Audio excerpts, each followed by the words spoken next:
Hey, do you remember this book from Star of the North last year? Laura shared it with us in the library, and it was such a great story. It has so many connections to our family study. I wanted to share it again. Now, it was a Star of the North book. It was also a Caldecott Honor book. And you might remember that books with this medal, they win an award for their illustrations. Now, Juana Martinez Neal, she wrote the book, she wrote the words, and she made the illustrations. Um, it looks like she used colored pencil and really only, I think, like two colors. And even with just a few colors, she did these beautiful, beautiful pictures and she won an award. So while you're listening to the story, I hope you will also pay attention to the pictures and um, think about what you can do with just a few colors. A lot of the books, two of the books we read recently, Marisol McDonald Doesn't Match and Abuela, had so many colors. I think it's cool to see this book with only a few colors and also really cool illustrations. And so Alma and how she got her gonna name listen by to the Juana story. Martinez Neal. Alma Sofia Esperanza Jose Pura Candela had a long name. That is a very long name. Too long if you asked her. My name is so long, Daddy. It never fits, Alma said. Come here, he said. Let me tell you the story of your name. Then you can decide if it fits. Sophia was your grandmother, he began. She loved books, poetry, jasmine, flowers, and of course me. She was the one who taught me how to read. I love books and flowers, and you too, Daddy. I am Sophia. Esperanza was your great-grandmother, he continued.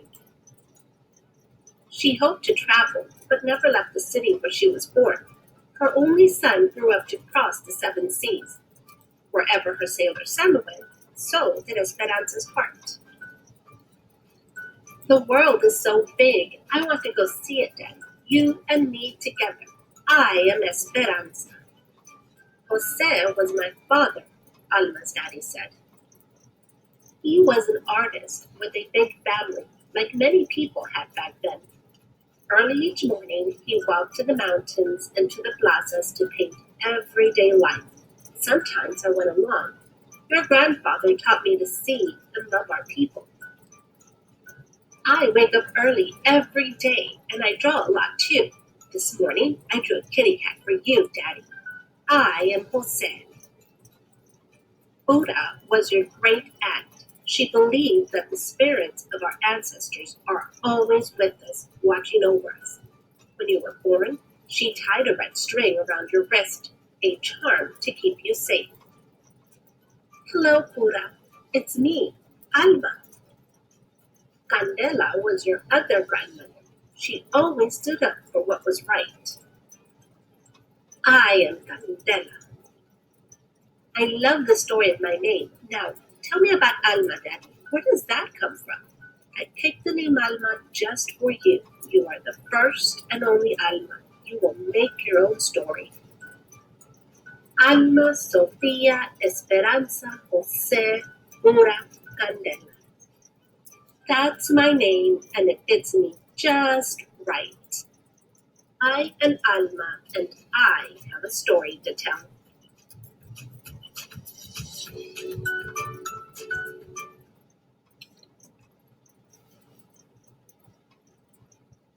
Okay.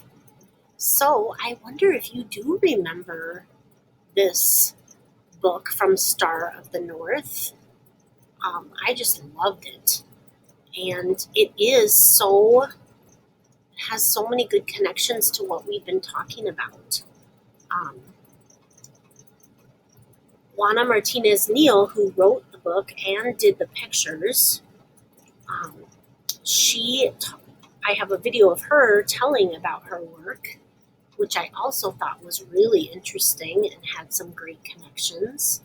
And so, again, while she's talking, be a thinker. Be thinking about connections that you have and also connections to some of the other books that we've read.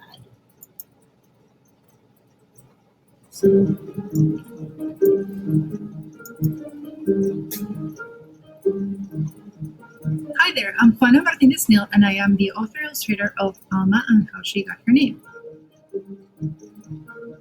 How did you become a children's book author and illustrator? Both my father and my grandfather are and were traditional painters. And back in Peru, I started doing illustration without knowing that it was illustration when I was 16, and I was doing mainly illustration for toys, for displays for toys. And but then I decided that I wanted to art school for painting, so I did. When I was at the end of my third year, I had my review, and they told me that I wasn't a painter, even though my work was so beautiful, that I wasn't a painter, that I was an illustrator.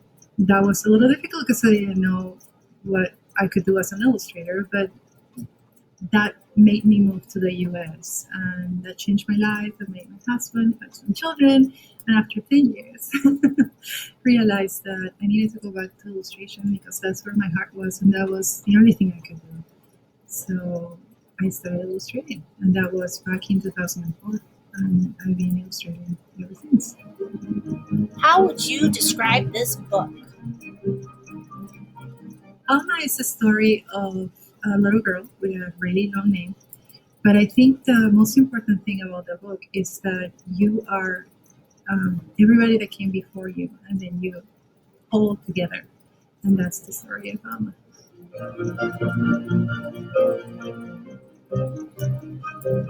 It started as the story of my own name and how my dad changed my middle name at the time of registering me for the birth certificate. That was the story of Alma at the beginning. It was my personal story. How did I get from that to where I am now? I really don't know. The story has evolved slowly, and Mary Lee has been wonderful and has gotten me too. Also, by the time Mary Lee got the story, it was already Alma. But the story changed, and I honestly don't remember exactly how I switched from my story to this story of little Alma. What's the story behind your name? My name is not that long. My name is Juana Carlota Martinez Pizarro. My name, normally growing up in Peru, most people have a less Spanish name.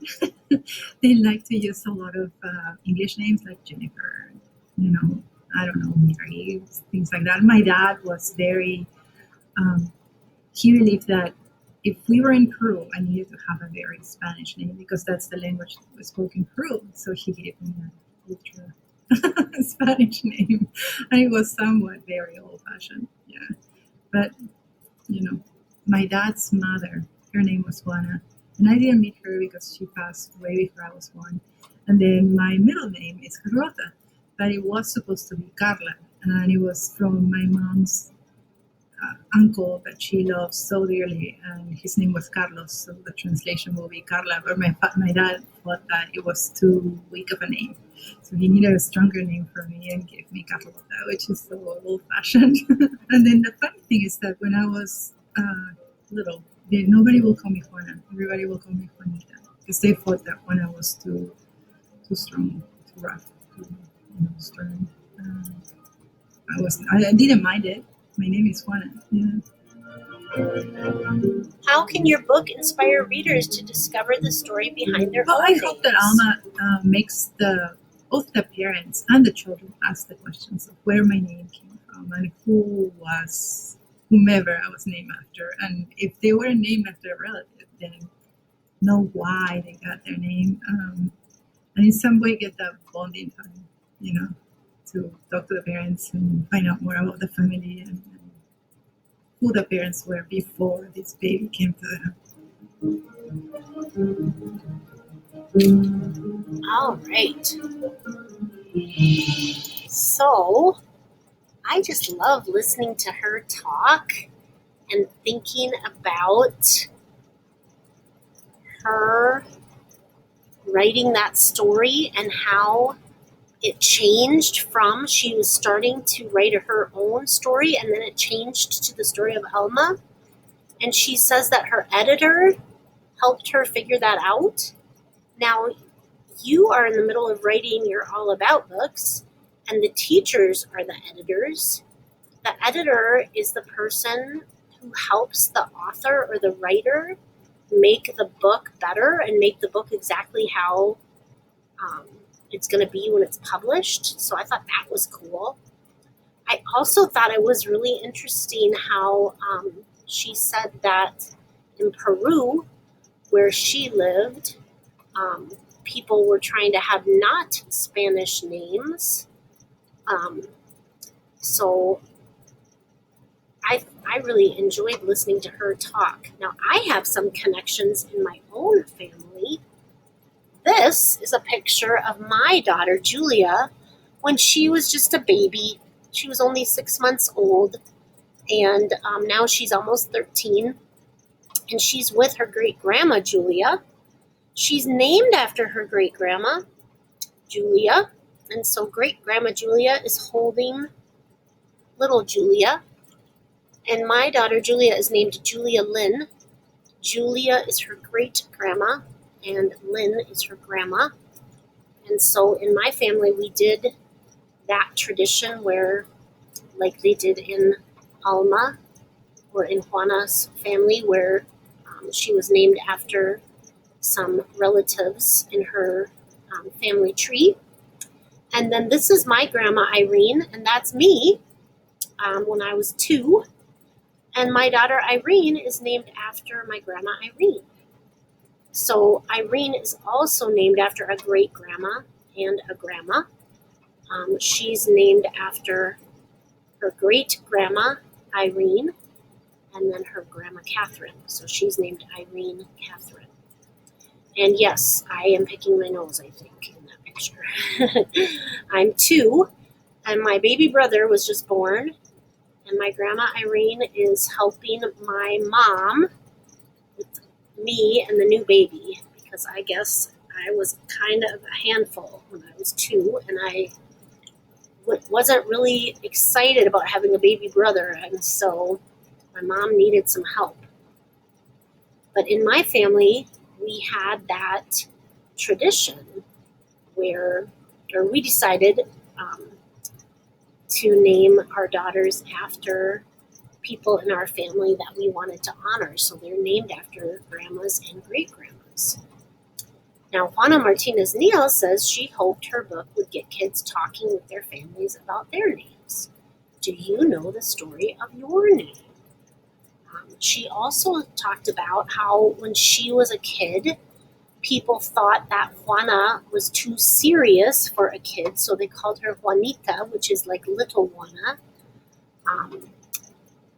And that's another really interesting thing that families do. In my family, some people thought that Irene was too grown up of a name for a baby, and so some of the people in my family wanted to call Irene Reenie. And when she was 2, her grandma Catherine was calling her Reenie, and she said, "No, Grandma, my name Irene, not Reenie." So she let us know really early that she did not want to be called Reenie. She did not want to have a nickname. But in some families, people have nicknames on purpose. Like in Katie's family, Katie, the other first grade teacher, her husband's name is Donnie, and her little boy's name is Donnie, but their long names are Donald. And then some people, they'll have one person be Dawn and the other person be Donnie. So I can't wait to hear the connections you have. What is the story of your name? Do you know if you're named after someone? Or is it like Alma, where you're the first one? Or your family picked the name for a different reason? Do you have a nickname? Do you know if you picked your nickname or did your family pick your nickname? Talk to an adult in your family and see what you can find out and share it. Can't wait to find out more. I hope you enjoyed making some connections. I just um, loved seeing how this story connected to some of the other books we've read, the connections to the grandmas and the great grandmas and the great aunts, um, and just how every family has a different way of doing things, but yet all families have some things also that are the same, and how families take care of each other and are important in our lives. So find out more about your name and let us know your connections.